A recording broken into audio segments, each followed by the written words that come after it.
What's going on YouTube? This is 3zinferno. So as you see, our room has 3 YCS mats, and no, we didn't buy them. We won these Blood Memphis mats, YCS Guadalajara top 32. You know me, I'm Tsang. Over allá is Beto Alberto Gonzalez, Alberto Daniel Gonzalez. He got one, and este is Josh Graham. Hey. Say hi. All right. What's up, everybody? So if you guys don't know who this is, what are your credentials? I top aided YCS Toronto with Gladiator Beasts. Okay. I top 16 SJC Toronto back in 2008 with Gladiator Beasts as well. I top 16 Rhode Island with the original tour guide plant deck. Right. Oh, I topped that as well. And yeah. And I topped nationals with plants going 10-1. And And this one. And just this one. So yeah. this is 5. This so is 5. I was running the this deck right here. What were we running? We were running windups. It was really good. Windups were amazing. I mean, we both lost in top 32, but it was I think it was a fluke. Mine was pretty bullshit. Yeah. How'd you lose? You gotta tell us. Not gonna lie. Going second game 3, I got. What were you playing against? I was playing against Rabbit, and okay. Of course he opened up the Rabbit, and Dust Shoot, and Storm, and Maxi, and Veiler. Everything. The stones, as they would say. Yeah, the nuts. The nuts. It's crazy. And I lost to I'll tell you when we flip the camera around. Yeah. So we were playing I was playing his version of windups, and it was really fucking good. He convinced me. I was running a weird version of windups, and this one was actually the best. So I'm gonna pass the camera over, and I'm gonna show you guys my version of his deck. Then I'll talk about how I lost Tambien. Let's see. All right. Okay. So I lost in top 32 to Insectors. It was pretty even. We were down to game 3, and we were top decking. Literally top decking. I got first. I drew Factory, set it. He drew something, set a back row. I drew Space, set, and he drew Tour Guide into Levier and the Centipede, and then that was the game. So seems good. Fluke. I mean, technically we didn't draw monster for a while, but anyway. So yeah. This is the wind-up deck. It is 42 cards. Every card was so important. Couldn't take anything out. Couldn't slim it out. So you really couldn't. Yeah. It was so important. So let's start out with the essentials. 2 Maxi, 2 Veiler. Josh, we only had like 2 card difference. Josh was running 3 Maxi, 1 Veiler. I like 2 Maxi, 2 Veiler. Especially with this random meta here in Guadalajara in Mexico. It's a little different. Because I was running played like Gravekeepers and all these things, like really random stuff. So Veilers sort of helped. Maxis didn't really for that matchup. Maxi was broken for me. I played so many mirror. Right. Then you have your tour guide engine. Exactly. We're not playing Tour Bus because that card is honestly awful when you draw it. Yeah, you cannot do anything with it. It is it's like skipping a draw phase. It's honestly a shine ball. It is. That's what it is. It's bad. Now the windups. You have 1 Hunter. We don't want to run more than 1 Hunter because it really is a dead draw. Like you don't really want to draw this card. It's the worst card in the deck, but it's the best card in the deck. Exactly. All right. Then we have 3 of everything else. 3 Magicians. Magician is just broken with Tiburon Sharks, because Sharks, yeah, the Magician Shark combo is actually crazy. It is too broken. Then you have 3 Rats, and this is debate between a lot of people, but we're running 3 Rabbits, 3 Conejos, because these things are too freaking good. If you have Rabbit, oh my god, it is a quick play everything. So like even when it comes back, like right when it hits the field again, it's not special summon. So like it just comes back. So when it comes back and they try to activate something like Compulse or something, you just chain it again or whatever. Like then they can't warning it when it comes back. So if you do it first turn and then it comes back, they can't warning it. Yeah, that card is so juice. Like Rabbit. Oh my gosh. Rabbit. Like I've won games just with Rabbit because like my opponent would side like game 2 and they side like super hand traps. Yeah, you side like against windup you would normally side like Maxis and Veilers and DD Crows and Crows. So, oh my god, the Crows. Yeah, so I was playing and the guy had like 6 cards in hand every turn, and he would say pass, and he had like 1 back row. I'd be like hand traps. Yeah, I'd got Rabbit, attack. One time I had 3 Rabbits on the field, and then he had to torrential my 3rd Rabbit when it came out, so he saved himself for 1 turn. I was just like remove, and then they all came back next turn and just swung for game. Yeah, like he couldn't do anything. The thing is, like the way that I play the deck a lot is I would go Rabbit and Factory and then search a second Rabbit. because then I'd be swinging for 24, and then 28. or 28 rather, and then the next turn I'd be swinging for 42 when I get a third rabbit. Yeah. And eventually, like, you're just gonna game them with these rabbits that just can't be killed. Yeah, and even if you kill, like, if you the only way, honestly, I died more like they went away exceeding. Yeah. More than they killed them with something. The only time that this card ever got killed, for me, was when my opponent would summon Levier just to swing over it. But even then, you'll see, like, it doesn't really work out too well for them when you get to our trap line. Yeah, but exactly. All right. Anyway, so the rabbits combo very well with 3 factories. Factories are just broken. Factory, Fabrica, it's free. The only cards that for windups that activate more than once per turn, and once is Shark and Factory, and we run all 3 of each of these. Factory's just too broken. I don't even know what to say. Factory. Oh my god! You draw that card, you win. Game over. Game over. And in the mirror match, oh my gosh. Yeah, mirror match. And you have your essentials heavy and 3 MSTs. Yeah, the MSTs are pretty essential because, like, people will set like 1 or 2 cards in the early turns when they don't know what you're playing, and then your Typhoons are basically mini storms.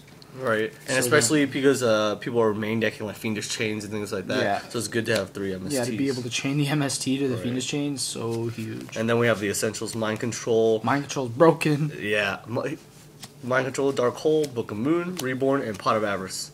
Okay, now that's essential. It's pretty staple. Yeah. And we'll start do the traps. We have 1 Torrential. Yeah. 1 Mirror Force. Mirror Force, man. We gotta talk about Mirror Force for a second. Against this deck, like, the only way to beat it is to be aggressive. Right. So then people will just jam 2 guys into a Mirror Force, and you're like, yeah boy. Exactly, it is true. And then you have your D Prison. 1 D Prison, I like it. I was playing 2. Right.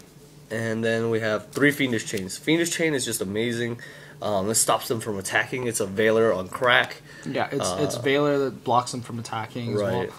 And it's good in the mirror. It's pretty much good against everything. Yeah, especially like rabbits, like everything. It's just everything. Then you have your 2 Warnings and Solemn Judgment. Yeah. So this is 42 cards. Man, this deck was really fucking good. I was like, my only loss was to a mirror match in Swiss. The only card that I wish I was playing that I wasn't playing, but I'm now definitely going to be playing, is Wind Up Kitten. That card is too good. Side deck, at least. Yeah, I'm deciding that card for the mirror match. Reason is, Kitten is really good in the mirror match because when they exceed for stuff and they leave it on the field like a Tyrus and Utopia, like that's how I lost. Because he he main decked 1 Kitten and he bounced my my Tyrus and my Utopia in the same turn. In the same turn with Rat. Yeah, because he went sack it off for Hunter for a discard, and then he went Rat, grab it back, and just bounce. So bounce both. That's the only way he won. I was like, man, that's really good. And now we'll talk about the extra deck. The extra deck is just it's pretty standard. Yeah, and it's just an Exceed deck, literally. There's no synchros in here. What's a synchro? So we have no level 2s. Oh, we do have 1 I have 1 Chimera Tech in here because I side Cyber Dragons. I didn't side Cyber, so I didn't play that card. So you just played an extra Zen Mines. I played a second Zen Mines, yeah. So we have 3 Carriers. For that loop. For the loops, of course. 2 Leviathan Dragons. That card is so important. Like, the 2, like, you have no idea how many times I made 2. A lot. Because the thing is, like, after you do your loop, the only thing you're really afraid of is Cyber Dragon, so you just make Leviathan Dragon. Yeah, and it's now they can't get over it, and they can't, like, contact clear your board. Right. So when you're sided. Oh, I only have 1 Levier right now, but I ran 2 Leviers. I had to give 1 back. Yeah, we ran 2 Levier because Levier is the nuts. Yeah, and we had Rabbit plays for days with this card. You would go Rabbit, remove Rat. Mage or Rat, and then you can just do so many. Levier, get it back. Broke. And then you have 1 Giga Brilliant. This card is amazing. If you have like you can basically OTK. You just go carrier, brilliant. Brilliant is it's basically game. Like, how much is that? 18, 18, 18, 21 is 54, 7,500. So if they did any damage, like if you poke them with a rabbit or if they warninged or something, that's fucking game like all day. Yeah. There's also an OTK. There's also an OTK including that card with Mage and Shark. Like Mage and Shark will OTK them with that. Yes. And then you have your one Zen Mines. He's playing 2 because he doesn't run this one. Yeah. Then we have Zen Mains is pretty important. 2 Utopias. You need 2. Like at first I was just running 1, and I was like, man, I'm running like because when you mind control other people's like Thunder Kings, it's really important to get rid of those things and just other stuff in general. Like people don't expect you to run 2. And then the level 5s. Arsenal's and Mayo is really good. Each turn you can pop 2 sets by removing a material, and even if they chain it, you still pop the other one, so it's okay. The card was really good for me, especially against the rabbit matchup, because you would just bring it out, and they would like negate with Legia, and you'd flip Fiendish Chain. Then you go Prio, pop both. Like it'd be usually like a deep prison. Yeah. Or like something, and then you just swing over the Legia, and they're like, wow, that this is 2600. As are the other level 5s, we have Tyrus and Adrius. Tyrus. I can't say enough about Tyrus. Tyrus is like the beast of all beasts. Okay. If Tyrus didn't exist, I don't think this would be half as good a deck as it is. I brought Tyrus out almost every match. I was just like, Tyrus, I'd be like, I don't fear anything. Like, no one's maining deep prison. I was like, attack. Swing. Oh, that card is so godly against the Sector, too. They can't get over it at all. They cannot, because they can't pop it and when it has material. And that's like 2, they have to wait 2 turns. They're not going to survive for 2 turns. They're not going to survive. Yeah. That shit's going to be popping their board. No, so one time the guy had a Stardust Dragon, a Mirror Force, and he was playing Dragoonides. And I was just like, summon Tyrus. And he doesn't know it can't be destroyed. I was like, attack. He's like, Mirror Force. I was like, can't. Okay, doesn't die. I was like, just ran over Stardust, popped his Ravine, and he just scooped. He's like, oh. Yeah, I lost. Yeah, you get random ass easy matchups. I played fucking... Well, that was round 1, though. Okay, but to be fair, I played, like, so many wind-up mirror. I played 2. Played so many. Yeah. And then... Card's also good against Samurai. Oh, I guess so. Samurai. Yeah. And then Adrius. Adrius is broken, too. Yeah. I didn't bring it as much as Tyrus, but Adrius is still good. I brought out Adrius a couple times when I had to clear, like, Scrap Dragons and stuff. I had to clear, like, a Hyperion. That's when I brought it out. Like, there was a Hyperion on the board, and I had to clear it with Adrius first. Because he had nothing else on the field. And I also used Adrius when I went for game, because there's, like, a few OTKs that involve Adrius as well. And then I instead of going for the loop, I usually just went for game. Like if I had a warning down, I'd go for game instead of like trying to discard their hand. Yeah, that's true. Yeah, because honestly, sometimes you just go for game even if they max you, because you're like, well, they don't have Gores, or you have a warning for their Gores, so you're just like, who cares if they draw 20 cards? Fuck it. Yeah, you're gonna lose. Yeah, and then so the side deck is a little different for all of us, but we have. For me, 2 Smashings. Card was broke. Yeah, it's good against a lot of things. People are siding like Thunder Kings. You side them in against big stuff like... Christia. Yeah, exactly. And just big stuff in general.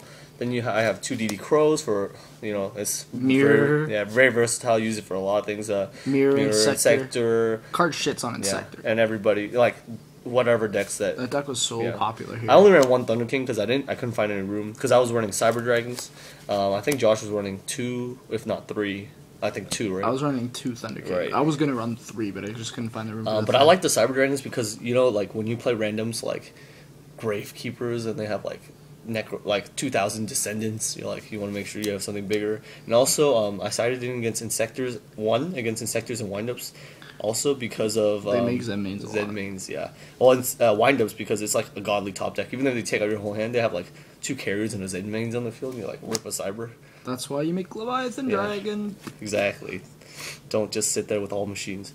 And I also did this with Insectors because if they loop you, they like make Dragonfly pop, Centipede pop, and then they exceed with Zen Mines thinking they're really safe. And you just Chimera Tech them. Then you're like, pop. Yeah, so pop it's pretty goes good. Zen Mains. And then 2 Snowman Eaters. These were for like... Go Melon. See? These were for the rabbit matchup and also for other things because people like side like Thunder Kings and stuff like that. So Snowman Eaters were good. Card was great. Then you have Double Shadow Imprisoning again for Insectors, for Dark Wolves, or Grave Keepers, for whatever darks there are. There's a lot. Then you have 2 Decrees. This card was okay. Yeah, I didn't really use it that much. I brought it in once, and it won me the game, but it was like, whatever. Yeah, we're anticipating more like TGs and other stuff like that. 'Cause we were expecting poor man decks, because it's like Mexico, come on. But we're expecting the home brace to not have the home decks. but I actually played a lot of meta decks. Yeah. And then one bottomless and one chain disappearance. I like the bottomless. It's just really good. It's versatile against a lot of stuff. These are all, personal preference side decks. Always personal preference. And I like the chain disappearance. I use this all the time. I hit his dragonflies and he's like, "Oh, that's game. You win." I was like, "Yeah." He couldn't do anything because he's like, "All I have is centipede in my deck left," and it's like he only had 3 targets left for to use the hornet For the whole deck. So I was just like, "Yeah." He's like, "Yeah, that's game." I was like, "All right." And so that is everything. So if you guys, just let me know what you guys think. And we also weren't running Gores because we run 3 factory and 3 fiendish chains, and you don't always have. You always have back row in this deck. You always have the one thing we were contemplating about running is Starlight Road. We couldn't fit it, but the thing about Starlight Road is because if you have a factory and just set Starlight Road, people are going to heavy storm you. They're going to be like, activate heavy storm. Especially the mirror match because you have a factory up. They want to get rid of it. They're going to be like, heavy storm. Yeah, that card is also broken against Zenmayo. Right. So, exactly. 2. Or like anything. So, let me know what you guys think. Wish I made it a little further, but both of us got top 32 and Beto got top 16. So, alright. Yeah, and shout outs to Barrett who got top 8 as well. Yeah, there we go. Alright, thanks guys. 3zinferno signing out.